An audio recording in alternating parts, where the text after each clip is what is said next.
네, 안녕하십니까. 깡생 운영입니다. 깡생 인사이드 강제 운영입니다. 말이 아침이 아니라 첫날부터 약간 꼬이는 것 같은데, 이제 오늘이 이제 새해 첫날입니다. 첫 거래일인데, 시장에서 아침에 출발 자체는 외국인들이 현선물에서 상당히 강하게 매수를 하면서 상승 자체 좀 강하게 보이긴 했었는데, 또 저항대 걸렸죠. 저항대 걸리면서 현재는 거래소 같은 경우가 소폭의 강보합, 강세 한 0.14% 정도. 그 다음에 이제 코스닥 같은 경우는 이제 보합에서 왔다 갔다 한다. 거의 비슷한 것 같습니다. 그래서 선물 쪽에서도 마찬가지로 소폭의 강보합 정도 나타난다 되고, 외인들의 매수가 오전에는 굉장히 많았었는데, 이 부분이 좀 축소가 되었죠. 현재는 베이시스가 마이너스 0.38% 정도 나타난다 되고, 오늘은 이제 뭐 아시아 증시 대부분 휴장입니다. 그래서 일본이라든지 중국이라든지 호주 대부분 휴장을 보인다 되다 보니까, 현재는 이제 국내 증시에서 기준을 삼을 수 있는 데가 현재 미 선물밖에 없다. 이렇게 보시면 되겠죠. 그래서 현재는 미 선물이 S&P가 0.4, 나스닥이 0.5% 정도 보여준다 되니까 우리나라가 이제 휴장이었던 시간 동안 미증시가 하락했던 부분은 어느 정도는 현재는 미 선물이 메어준다 이렇게 보셔도 될 것 같습니다.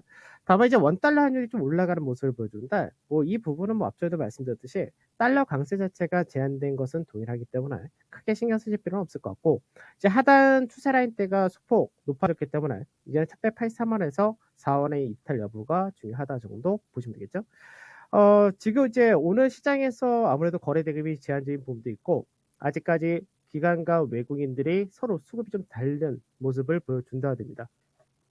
외국인 같은 경우는 이제 거래소와 선물을 매수한 반면에 코스닥을 매도를 하고 있고 기관에서는 뭐 거래소와 코스닥 다 매도를 한다 되겠죠. 근데 이 부분을 나쁘게 볼 것이냐라는 부분에서 전혀 나쁘게 볼 필요가 없다 이렇게 얘기를 해드려야 되는데 잠깐 이제 수급적인 부분 한번 체크해 보도록 하죠. 사실 이제 보통 앞전에도 한번 말씀드렸지만 재작년이죠. 2020년도와 그 전까지 보게 되면은 12월 만기 이후로 금융 투자가 보통 들어온다 됐을 때 경우가 2조 7천 정도 들어온다 이렇게 얘기를 했었는데 이번 같은 경우는 금융 투자에서 매수 규모가 굉장히 많았습니다.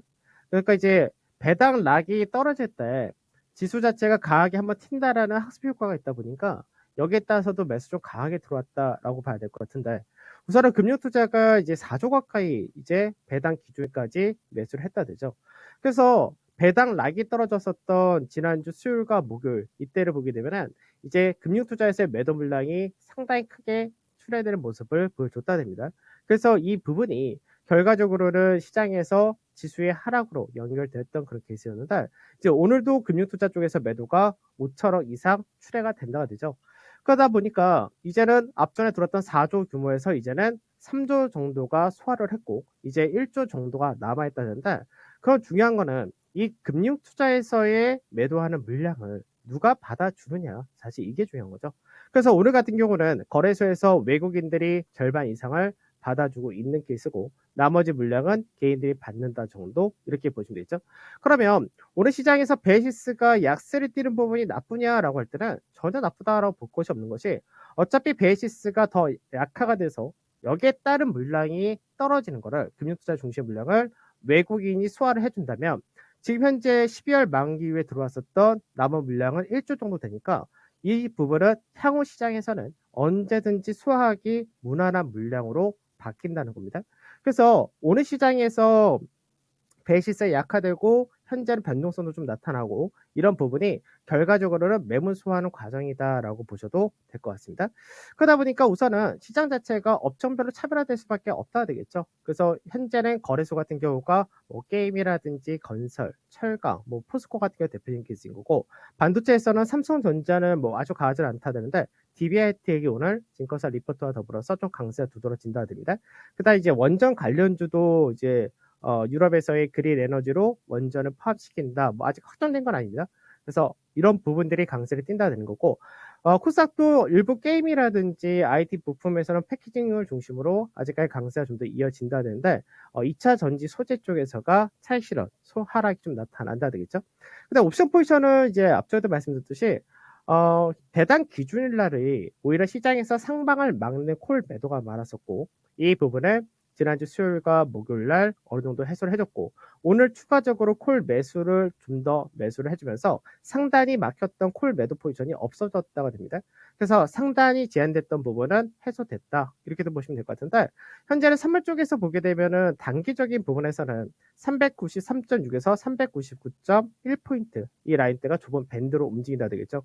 그래서 앞전에도 선물에서는 이제 상단 마지막 저항 자리가 399에서 이제 402.5포인트다라고 말씀드렸는데, 오늘도 역시 마찬가지로 이 399.2포인트 정도까지 고점을 만들고 되었기 때문에 계속해서 고가 저항대 라인을 두들긴다 정도, 이렇게 생각하시면 될 것 같습니다. 자, 수출 지표 좀 얘기를 해볼까요? 12월 달 수출 지표가 이제 주말 동안에 발표를 했습니다. 그래서 결과적으로 이제 2021년 전체 수출입 동향이 이제 정리가 된 케이스인데, 12월 달 수출도 나쁘진 않았습니다. 다만 12월 달 수출에서의 특징 중에 하나는 어떤 거였냐면, 아무래도 원자재 가격이 많이 올라간 부분이 있다 보니까 수입 금액이 이제 많이 올라갔다 되겠죠. 그래서 그 부분에서는 무역 수지가 적자가 나타났다 정도, 이렇게 보시는데, 전체적으로 볼 때는 이제 작년 한 해 동안 수출 같은 경우가 644억 불까지 굉장히 큰 폭의 증가를 했다, 이렇게 된 기수고, 전체 무역 수지 같은 경우는 뭐 무난하게 흑자를 나타냈다, 이렇게 보시면 되는데, 이 수출하고 사실 국내 코스피하고는 연동성이 굉장히 크다라고 생각하셔야 됩니다. 그러니까 수출 지표를 이제 2011년도부터 계속해서 우리가 추적을 해보자면, 2011년도부터 이제 계속해서 수출 자체가 이제 550억 불을 중심으로 해서 왔다 갔다를 반복했었죠. 그러다 이제 국내 증시가 이제 반도체를 중심으로 수출이 엄청나게 많이 증가하면서 지수 자체가 박스권 상단 한번 넘어갔었던 때가 2018년도 이때였는데, 이때 같은 경우는 수출의 금액 자체가 600억 불을 넘어갔던 그 시기였습니다. 그리고 이제 작년 같은 경우가 640억 불 때까지 늘어났다 되죠. 그러면 시장에서 수출의 금액 자체가 크게 증가를 했고, 이제 올해가 되는데 2022년도에 수출 증가 전망 자체가 현재는 약 보수적으로 잡을 때가 10% 정도는 증가를 할 것이다 라고 전망하고 있습니다. 그렇게 된다면 수출의 금액 자체가 잘 나올 경우는 700억 불도 가능하다는 얘기인데, 이 얘기는 국내 증시가 한 단계 레벨업 할 수 있는 여건이 만들어진다, 이렇게도 볼 수 있는 케이스가 되겠죠. 그래서 올해 시장에서는 역시 제일 중요한 거는 수급이고, 그 수급에서 외국인들이 얼만큼 움직여 주느냐, 사실 그 부분입니다. 그래서 실제로 이제 외국인 같은 경우를 보게 되면은 지난주까지 8주 연속해서 매수를 보여주긴 했었는데, 외국인들의 매수랑 규모 자체가 조금씩은 축소되는 그런 모습을 보여줬었다고 됩니다. 보통 이제 외국계 자산 운용을 한 쪽에서 크게 움직이는 IB 같은 경우는 11월 말 12월 초가 되면은 북클로징이라고 해가지고 대부분 이제 매매라든지 이런 것들을 적극적으로 움직인 거를 마감을 하게 되는데, 그러고 나서 이제 새해가 들어왔을 때 얼마큼 크게 키워주느냐, 사실 이 부분이 중요합니다. 그래서 오늘 현재 첫날이기도 하지만 첫날에 외국인들의 매수가 꾸준하게 현재 그나마 증가를 한다는 부분에 대해서는 나쁘게 볼 건 없다, 이렇게 보시면 될 것 같고요. 그리고 이제 이번 주 같은 경우는 중요한 부분이 이제 삼성전자와 LG전자의 실적 발표가 잡혀져 있다는 거죠. 예정이 되어 있는데, 이제 4분기 실적이라는 부분이 어떤 부분에서 중요하냐면은, 4분기 실적이 나왔는데 시장의 예상치, 보통 이제 우리가 4분기 실적은 시장 컨센서스를 하회하는 경우가 굉장히 많습니다. 근데 그 하회하는 컨센서스가 많은데도 불구하고 예상치에 부합하는 그런 흐름을 보여준다면, 실적 자체가 바닥을 지수 자체의 하단을 견고하게 만들어주는 그런 역할을 할 수 있다는 거죠. 그래서 특히나 이제 지지난주 정도였는데, 지지난주부터 국내에 대한 실적 전망이 소폭 상향되기도 했었고, 이제 4분기 실적이 본격적으로 발표되면서 이제 시장에서 약간은 실적 대비 저평가된 쪽, 그리고 올해 시장에서 기대치가 높아진 쪽하고 약간 나눠지는 그런 흐름을 볼 수 있다 정도 보시면 되겠습니다. 그래서 여전히 시장은 하단 자리는 393포인트가 되는 거고, 상단이 410포인트가 되는 거고, 그 다음에 종합주가 지수를 이거를 환산할 경우는 2570에서 3105포인트 정도, 이렇게 보시면 되겠죠. 그 다음에 이제 관심 업종으로는 자동차라든지 음식료 유통, 기계, 건설 이런 쪽을 좀 보시면 될 것 같고, 간단하게 이제 선물 차트를 좀 보게 되면은, 선물 차트가 지금 현재는 이제 좁은 밴드다라고 말씀드렸는데, 오늘도 이제 저항대를 인식한 자리가 이 자리인 거죠. 그러니까 지금 이 자리대를 굉장히 여러 번 두들긴다는 거를 보실 수가 있겠죠. 그러니까 보통 저항이라는 거는 두들기다 보면 결국 열릴 수밖에 없다가 됩니다. 그래서 이 두들기는 흐름이 이제 내일이나 길면은 모레까지 어느 정도 소화를 해준다면은 빠르면 이번 주 중에 돌파 가능성도 열려 있다 정도 이렇게 보시면 될 것 같고 지금은 굉장히 좁은 밴드인데 이 좁은 밴드에서 오늘 갭까지 다 메워놨죠.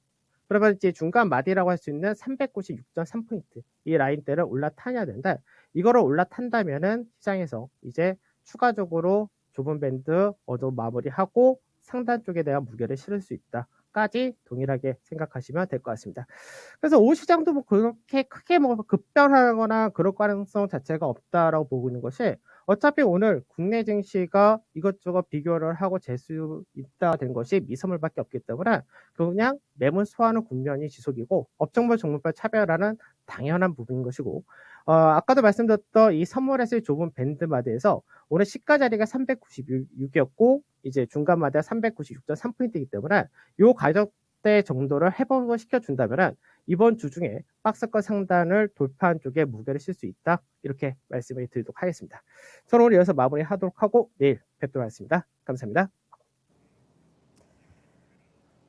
네, 강세현 의원 만나봤습니다. 박스권 상단 돌파 가능성을 조금 엿봐주고 있는 상황인데 그럴 만큼의 뭔가 실적이 이제 나와야 될 것 같아요. 실적 시즌 폼은 열기 때문에 이 부분 봐야 될 것 같고 과연 외국인들의 호감도를 살 만한 섹터가 어떤 쪽인지 이걸 잘 찾으시게 된다면 수익에 힌트 될 것 같습니다. 시장 큰 변화 없이 흘러가고 있습니다. 저희 마켓 인사이드 여기서 인사드리고요. 잠시 후에 이어지는 종목 진단이죠. 네, 진단쇼에서 다시 한번 찾아뵙겠습니다.